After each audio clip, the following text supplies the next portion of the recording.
Kita semua pasti sepakat bahwa Indonesia harus jadi negara besar, harus jadi negara berpengaruh, dan harus menjadi negara yang disegani, berdaulat pada saat Indonesia merayakan hari kemerdekaan yang ke-100 di tahun 2045. Menjadi negara besar harus masuk top 3 negara termakmur dan menjadi top 3 negara terkuat secara militer, juga negara berpengaruh secara soft power. Soft power bisa merupakan pengaruh budaya seperti K-pop-nya Korea Selatan, Bollywood-nya India, Hong Kong Macau-nya Tiongkok, Hollywood-nya Amerika. Soft power juga bisa berupa penguasaan AI, teknologi informasi, semikonduktor chips, media, perdagangan, dan distribusi barang. Itu semua merupakan kekuatan soft power yang harus Indonesia kuasai. Negara dikatakan makmur, pertama adalah jika GDP per kapitanya atau pendapatan satu orang dalam satu tahunnya adalah $12.800 atau senilai 198 juta rupiah setahunnya. Saat ini Indonesia baru sepertiganya, hanya $4.200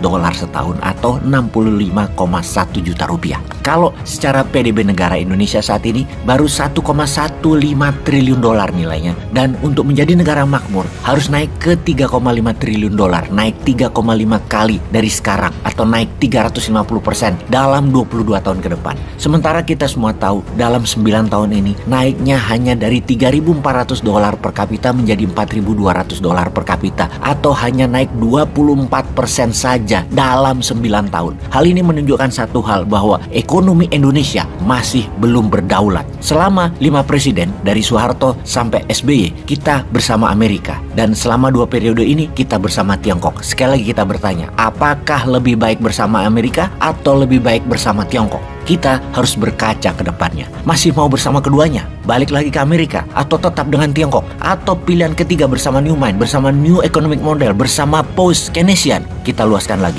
Amerika di belakangnya ada Sekutu Barat, ada Uni Eropa, ada Australia, Jepang, Korea Selatan. Kemudian di sisi Tiongkok ada BRIC, Brazil, Rusia, India, China, dan South Africa. Negara seperti Saudi yang mau menjadi global player dengan kekuatan Ka'bahnya yang menjadikan center 2 miliar umat muslim akan menjadi kekuatan berbasis wilayah yang akan membuat Saudi dari petrol country menjadi negara jasa spiritual dan properti. Saudi ingin bergabung dengan BRIC, demikian juga Iran. Sementara Iran dan Saudi sangat berseberangan secara ideologi, namun secara ekonomi mereka bersedia bergabung. Untuk itu, kita ketiga negara ini terlebih dahulu karena secara militer ketiganya adalah produsen alat perang. Apa itu 3 negara yang kita maksud? Rusia, Tiongkok, dan Iran. Di saat Uni Eropa, NATO, dan Amerika sepakat memberikan senjata ke Ukraina dan memberi sanksi lebih keras lagi terhadap Rusia, Tiongkok dan Iran secara terang-terangan membantu Rusia. Ketiganya saat ini mengikat diri bukan hanya dalam bidang ekonomi, namun dikuatkan dalam bidang pertahanan. Fakta pertahanan baru. Kita semua tahu bahwa Tiongkok tidak nyaman dengan perang di Ukraina, namun tetap memberikan Rusia diplomatic umbrella di PBB dan berbagai forum dunia, termasuk menjual senjata ke Rusia dan membeli minyak dan gas Rusia. Di sisi Iran, drone kamikaze atau Shahid drone telah ribuan dikirim ke Rusia dari sejak sebelum perang hingga saat ini. Kita semua tahu industri drone perang Iran adalah yang terbanyak, terlengkap, tercanggih di dunia saat ini. Ditambah lagi rudal balistik Iran yang terbaru dikirim ke Rusia.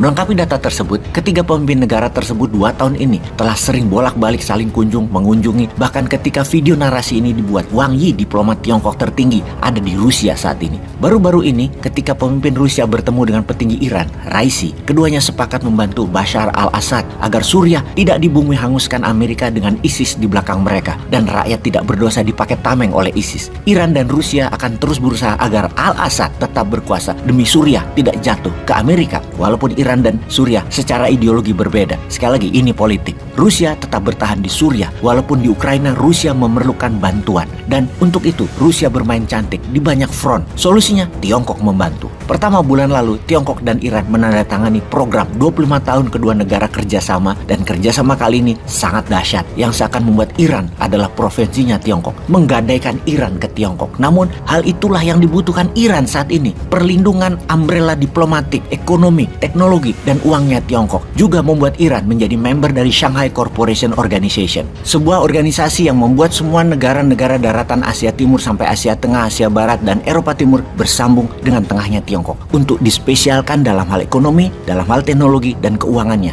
oleh Tiongkok. Ketika bulan lalu Ibrahim Raisi ke Tiongkok, sambutannya ketika mendarat di Beijing adalah grandios. Full military welcome ceremony plus red carpet. Status ini hanya diberikan kepada mitra khusus Tiongkok. Kunjungan Raisi adalah kunjungan pertama kali pemimpin Iran dalam 3 dekade terakhir. Dan ketika jumpa pers dikatakan inilah gerakan anti-Barat terkuat menentang World Order Sekutu dan Amerika, menentang hegemoni Barat dan menentang bullying Barat. Sahabat perlu ketahui bahwa setelah ketiganya mengikat dalam satu kekuatan militer, ada beberapa negara kecil yang berminat bergabung dengan mereka segera, yaitu Nicaragua, Venezuela, Kamboja, Myanmar, dan yang paling menakutkan adalah Korea Utara. Korea Utara negara yang lagi flexing berulang-ulang atas kekuatan rudal balistiknya yang terus-terusan menembak ke arah Jepang sampai melewati kepulauan Jepang akan bergabung dengan penentang hegemoni Barat ini. Pertanyaan sekarang, di manakah posisi Indonesia? Akankah Indonesia menjadi bagian dari dua hegemoni ini atau netral, atau wondering what happened, menjadi tertinggal, atau membangun ke dalam, percaya kekuatan anak bangsa? Mudah-mudahan 2024 ke depan pemimpinnya pro NKRI ya.